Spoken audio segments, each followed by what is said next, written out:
أئمة شهر الحضور ومعين الشهر. السلام عليكم ورحمة الله تعالى وبركاته. وعلیکم السلام ورحمۃ اللہ. نحمده ونصلي ونسلم على رسوله الكريم أما بعد.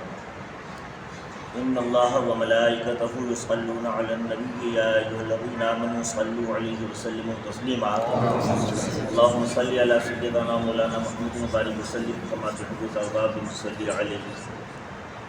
آج الحمدللہ ایک عرصہ دراز سے بہت زمانے سے شہر تنگور میں ایک عالی شان زمانے پر جو کرناٹک کے لیے ہی مثال ہے، ایک ایسا جلوس نکالا جاتا ہے. میں تو الحمدللہ کئی سال سے دیکھ رہا ہوں جتنا ازدحام، جتنا بھیڑ بھاڑ اس شہر میں ہوتی ہے، لیکن آج چند سالوں سے ہمارے درمیان کچھ ایسے نامناسب حرکتیں پیدا ہو گئی ہیں جو اسلام کے اعتبار سے صحیح نہیں ہیں اور جس کا اسلام سے کوئی تعلق نہیں ہے.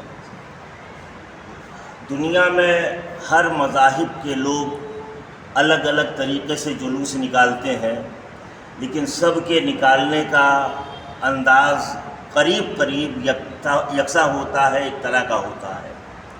تو اگر انہی کی طرح ہم بھی نکلیں تو مسلمان پوری دنیا کے لیے ایک رہنما اور پیشوا بن کر کے آیا ہے. ہمارا تو شیوا ہمارے آقا صلی اللہ علیہ وسلم یہ سکھاتے ہیں، پیغام دیے ہیں کہ جب انگریزوں کا زمانہ ہندوستان میں تھا تو انگریز کے چند آفیسر صبح سویرے سیر کے لیے نکل رہے تھے، تو ان میں سے جو بڑا افسر تھا اس نے لوگوں کو روک کر کے کہا کہ میرے ساتھیوں، کیا آج کوئی مسلمان نماز کے لیے نہیں گیا ہے؟ کیا کوئی نماز پڑھنے کے لیے نہیں گیا ہے؟ یہ مسجد کا راستہ ہے. بولے ہاں ہو سکتا ہے، لیکن آپ کو کیسے معلوم ہوا؟ تو اس نے کہا کہ مسلمانوں کے پیشوا، مسلمانوں کے رہنما کا یہ فرمان ہے کہ کوئی بھی تکلیف دہ چیز کو، کوئی بھی تکلیف پہنچانے والی چیز کو راستے سے ہٹا دیا جائے تاکہ کسی کو تکلیف نہ پہنچے. اور آج یہ راستے میں مسجد کے جانے والے روڈ پر یہ پتھر پڑا ہوا ہے. یہ پتھر اس بات کی گواہی دے رہا ہے کہ اگر کوئی نبی کا غلام اس راستے سے جاتا تو یہ پتھر کو ہٹا کر سائڈ میں کر دیتا، یہ روڈ بیچ روڈ پر کھڑا نظر نہ آتا.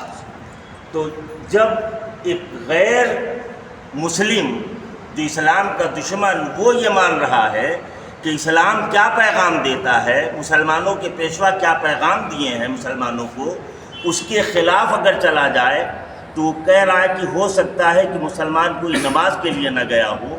تو آج ہم زمانے کو پیغام دیں کہ مسلمانوں کا اپنے نبی کی آمد کے موقع پر جو جلوس نکالا جاتا ہے وہ جلوس کیسا مثالی ہونا چاہیے، کس انداز میں ہونا چاہیے کہ ہمیں دیکھ کر کے غیر بھی تعلیم حاصل کرے، غیر کو یہ شعور حاصل ہو کہ ہاں جلوس نکلتا کیسے ہے، جلوس کا نکالنے کا طریقہ کیا ہے، کہ ہم چلیں تو اس انداز میں چلیں کہ دیکھنے والا دیکھ کر پکار اٹھے کہ یہ ہے غلامان مصطفیٰ کی تعلیم، یہ ہے مصطفیٰ کے تعلیم کے ماننے والے، مصطفیٰ کے دین پر چلنے والوں کا جلوس ہے، جو اس انداز میں چل رہے ہیں کہ غیر بھی دیکھ کر کے اس طرف مائل ہو رہا ہے.